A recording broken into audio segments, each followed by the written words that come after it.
let's talk about COVID support group online. We're on Zoom. How was it logging in? Perfect. Okay, we just clicked on the link and put in the password and we were there. Very easy. Good to see you. Awesome. Well, thanks for being here tonight. So we are here just to talk about ways that we might need support, ways that we can continue to find support, and we can be a support for one another.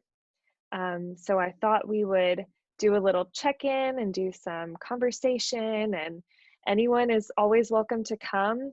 The cool thing about Zoom is you don't have to be anywhere in particular. You can do this on a laptop, a desktop, a phone. I think, Ray, are you on a tablet? I'm on a tablet. And Brenda, what are you using? I'm on a laptop. And I'm on a desktop. So there we go. We all have something different. And you also don't have to be in Fort Myers. You can be all over the world using Zoom, which is cool. So we can all invite not just our family members or our neighbors, but friends that live all over the place. So I'm excited to see who in the next few weeks we end up connecting with through this support group. So COVID-19, we've all been a little quarantined for a little while. I myself am on day 80 of quarantine, which is a little unique because I had a baby about 75 days ago, I think. So I I quarantined a little right before he was born, and we've just kind of had the quarantine since. And then this happened right when I was about to stop quarantine myself. Then so you the state has recommended the new normal already. That's true. A new normal. We can talk a little bit about that. Yes, things are definitely not as they were 80 days ago for me. Things are definitely new. Definitely. Well, congratulations on the baby. Yeah, thank you. Yes.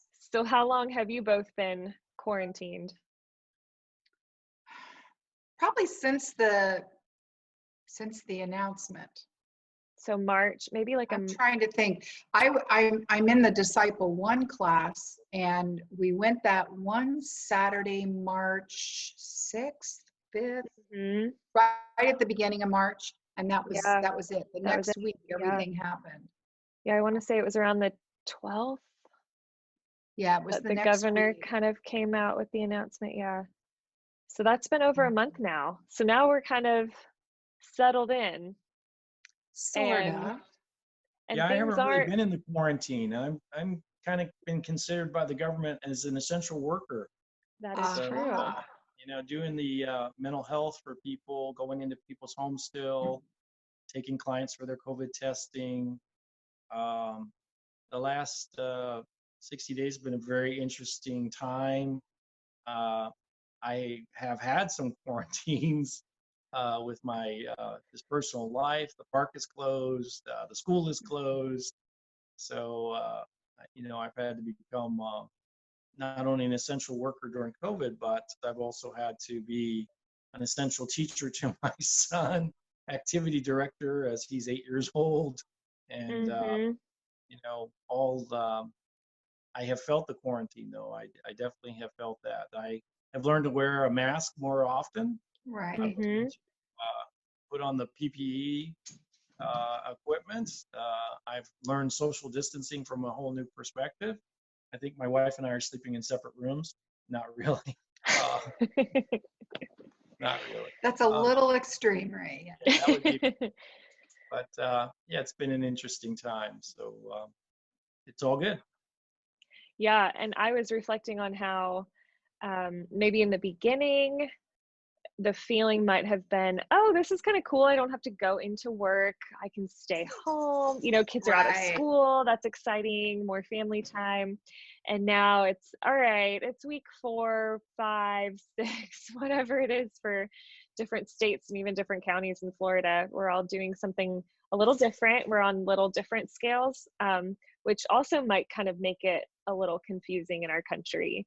Because there are other countries that maybe had like, all right, the whole country this day, you are officially, you know, you have these official restrictions. And we've had different counties, well, hey, those beaches are open, but these aren't, and this park is, but that's not, and these schools, but not those, and private versus public. Yeah, it's all been different, but the remaining commonality is that we all have had to deal with a new normal, a Right. new challenges, new something. So tell me 2 words to reflect on how you're feeling. A 2-word description on how you're feeling right now. Mm. I think for me, I'm truly lonely for personal contact.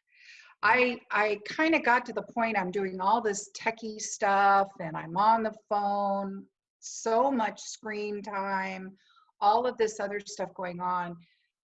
There have been days where I just turned it off. And then, of course, you're in the quiet, but you get burned out on the techie. And it's not as good. It's just not as Yeah. good. And so I'm concerned about others.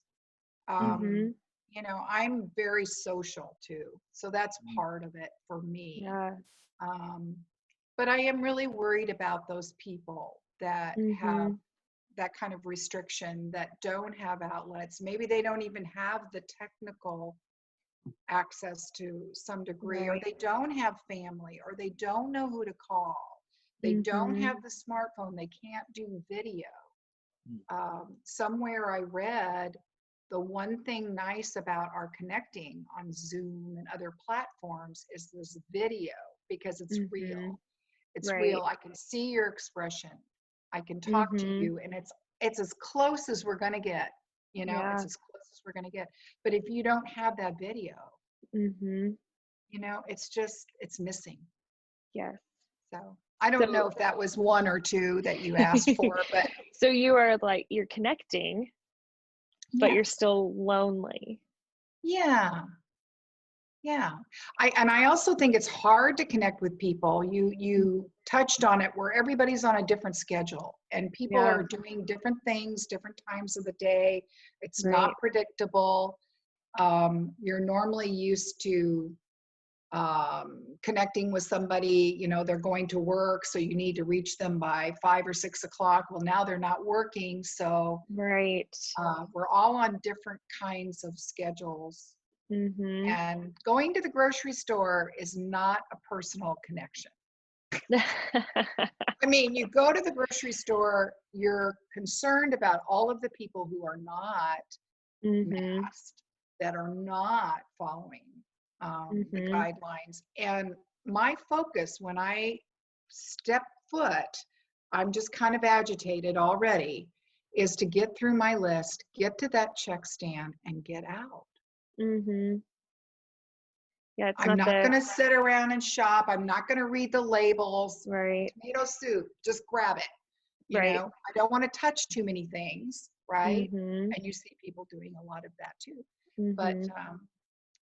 no, it's really, this is a difficult time. Mm-hmm. It is. Ray, how are you feeling? You know, it's a great question. I appreciate I think it's the first time in probably 6 or 7 weeks somebody's asked me how I'm feeling. So I really appreciate that. I think that's the benefit of having, you know, let's talk about COVID, you know, whether you're a care provider or you're just a person sitting out there and you just want to know more about it. So Jessica, I appreciate WeCare hosting this week after week. I guess I just, not so much maybe what I'm feeling now, but it's just some of the gamut of what I have been feeling. I'd say my overword, my big word probably is elevated. I feel quite elevated. Um, you know, my sleep is decreased. My ability to have that extra amount of patience is probably been limited at times. I find myself having to kind of apologize and step back a little bit.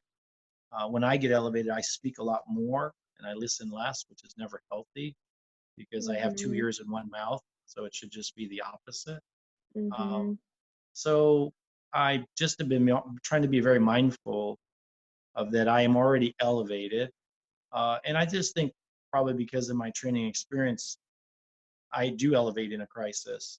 Mhm. But this has been a little bit from the last time I think I probably experienced something this personal was probably the sniper shootings Mm. years back, 2002, where as a care provider, I was literally going to the businesses after the shooter had shot people, um, and he was still an active shooter. So the event wasn't over, Oh. and so you're still in the event while you're trying to help people. And I think this is what COVID kind of feels like to me, because it's still Yeah. going on as we have been trying to maintain the counseling center, albeit we've gone to teletherapy, but there's still our seniors that are not connected necessarily. And appreciate Brenda's comments Mhm. about isolation and Mhm. loneliness and just the loss, because we were wired for relationships. So not to Right. be in them is going to make all of us feel like, where did the oxygen in the room go? I can't Right. breathe. Mhm. So, but I think I've been, early on I was very anxious. I was then frustrated, angry. Um, I'm not one prone to go to hopelessness and helplessness, because there's always hope. Uh, Mhm. but I know, you know, I've stopped watching the news. I kind of just check in with the news now, um, Mhm. and I think that has kind of been a coping mechanism for me. But just trying to consciously slow down, because the new norm of this crisis is kind of sped things up. And Right. crisis always kind of speeds up life. It makes it puts us all in a hyper vigilant state, and we want to Right. kind of breathe, take a moment, mindful of what's going on, and really kind of almost power it down, almost like a computer getting too much information, and the surge protector protects it, Mhm. and just quiet my Mhm. brain. So that's it's it changes day to day too, though. Today when It I heard does change day to people day. 30 million people are unemployed, that's Right. that's as it's as Yeah. important for us to talk about COVID, not necessarily from the physical, Mhm. and or the tragic deaths and sicknesses that's already occurred, but also be mindful of 30 million people, and that's just brought on a whole plethora of other needs for the Mhm. nation and for the people that we serve. Right. And that's going to continue. See, that's part of this relentless feeling that we all have. If there's not a Mhm. date that we can actually say, oh, well, we'll finally get to go to that memorial service of that Mhm. family member and be complete after Mhm. they've passed, or Right. whatever events that we had planned Or returning to that were work canceled or or returning yeah. Mhm. um, yeah, that persistence of relentless day after day of not really knowing. Mhm. That's very difficult to Yes, get by. definitely. And every day kind of feeling like the next day. Mhm. That's one thing I notice, not working, is that, what day is it? Because every day is kind of the same. But It's Yeah. almost Groundhog Day. Yeah. yeah, I've heard Um, someone say that, by the way, recently. yeah. Well, we keep asking, what's next? What's next? Yes, We right. wake up, Mhm. and or we go to bed. What was the count? What's next? And when next doesn't change, Yeah. it leaves us in feeling very vulnerable. And so I think all of us are a little bit hyper vigilant and hyper anxious right now, and Mhm. just being mindful of that. So yeah, it definitely feels like Groundhog Day. Mhm. I noticed for me personally, and I know I'm not alone, I think we've all kind of shared a little bit of this, but the way that feelings are juxtaposed, feeling like I've been feeling content, but also like, what's the right word? Maybe aggravated, like Mm. impatient. Irritability. I call Yeah, but which you don't think would work well with contentment. Like, how can I say both of those? How can I feel both Mm, at the same time? So there's this level of contentment where I am with my family, I'm with the baby a little more. I don't have to be at an office building. I don't have to be at a meeting at a certain time. I can call my mom. I can, make these phone calls like you're saying, Brenda. I can be available for caring for others, which is a great flexibility to have.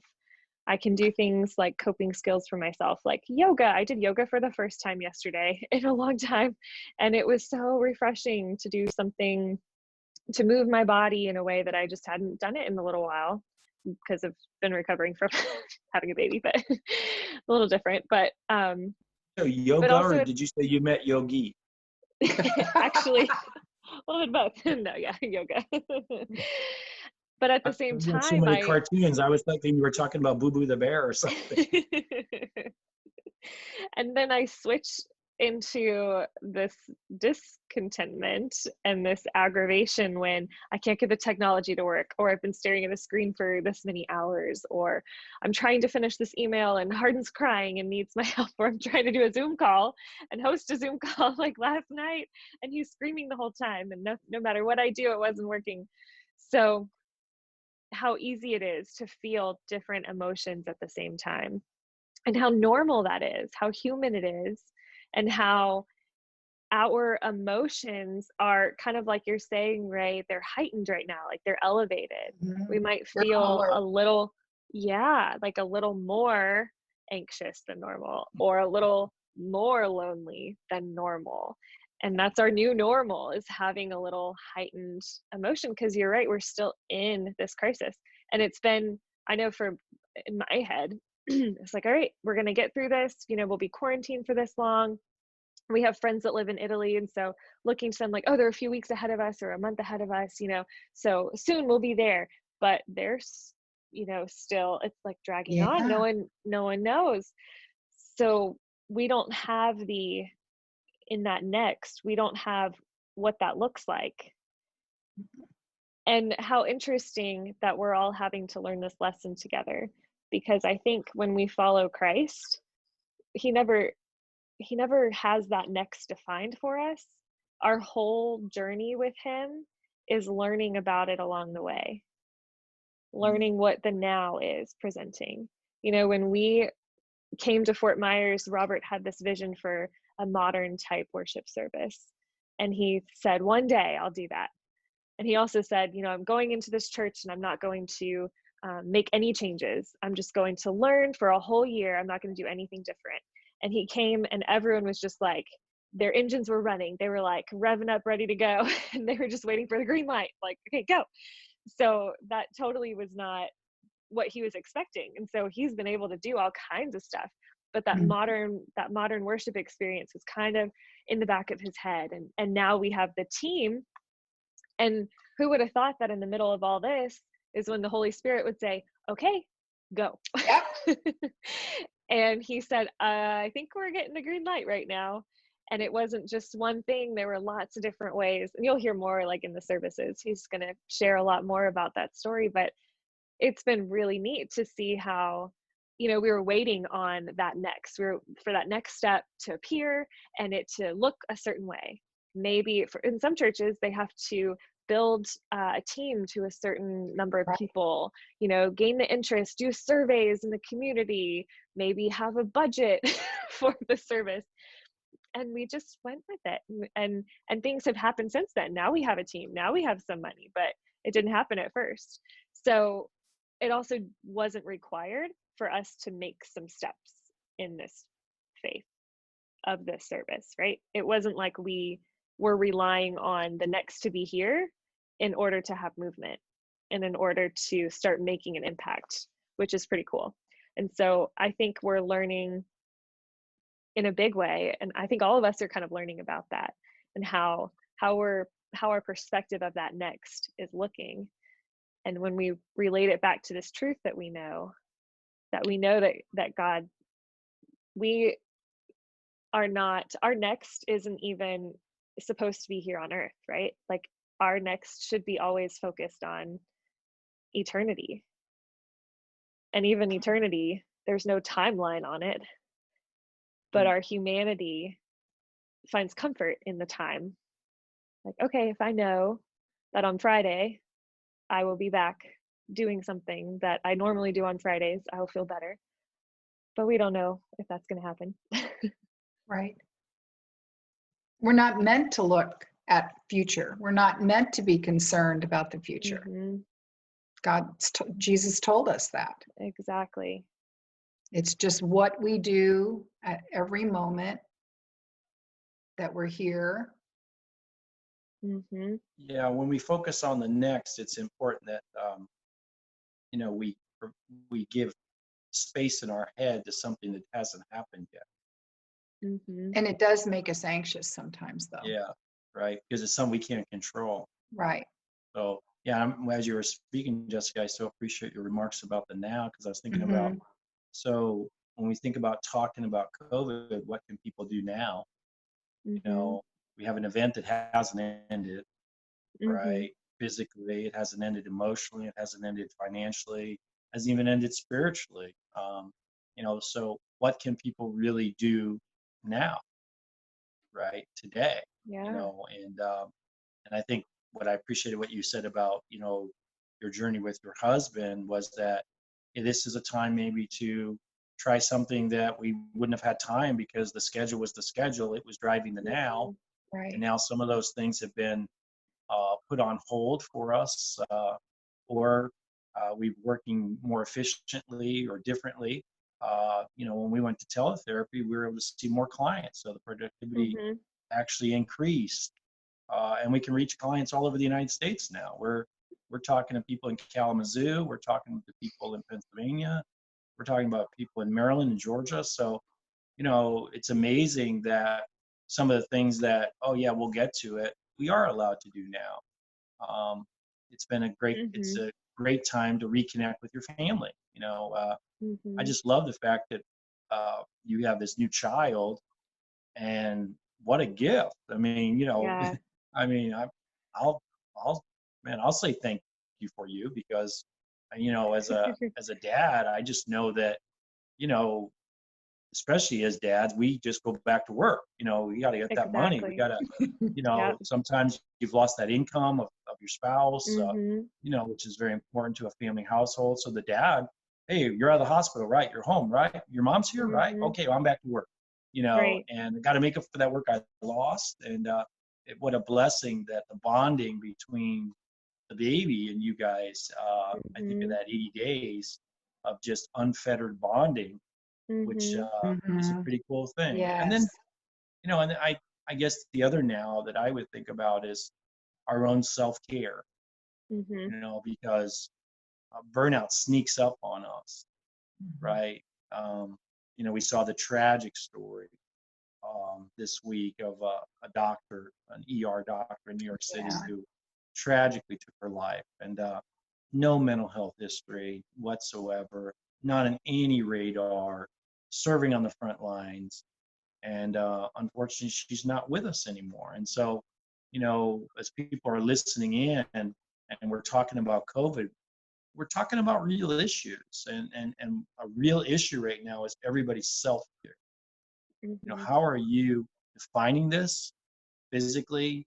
I have we have clients that, they haven't been out in 45 days, and they don't intend to go out for a while, and they're not really worrying about whether the government tells them they can go or not.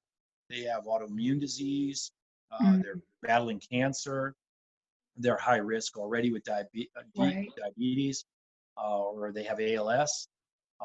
They're not going anywhere, and they're not Mhm. waiting for permission to stay home. That's their definition. I'm staying home through this period. Um, so I just think that issue of self-care probably is the greatest gift we Mhm. can give to ourselves, Right. and that we can kind of give to others as well. Right. And that is something I'm really excited to talk more about, um, because we have a lot of resources that we are excited to Right. provide to people.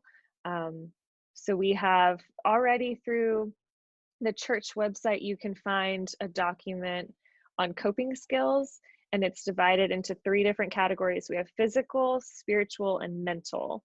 I was thinking of the things that are, and we should probably add like a social on there too, but the ways that we have had the most change. I think physically we've had a lot of change. We're not in a physical, I even realized changing our location is a physical thing that I miss.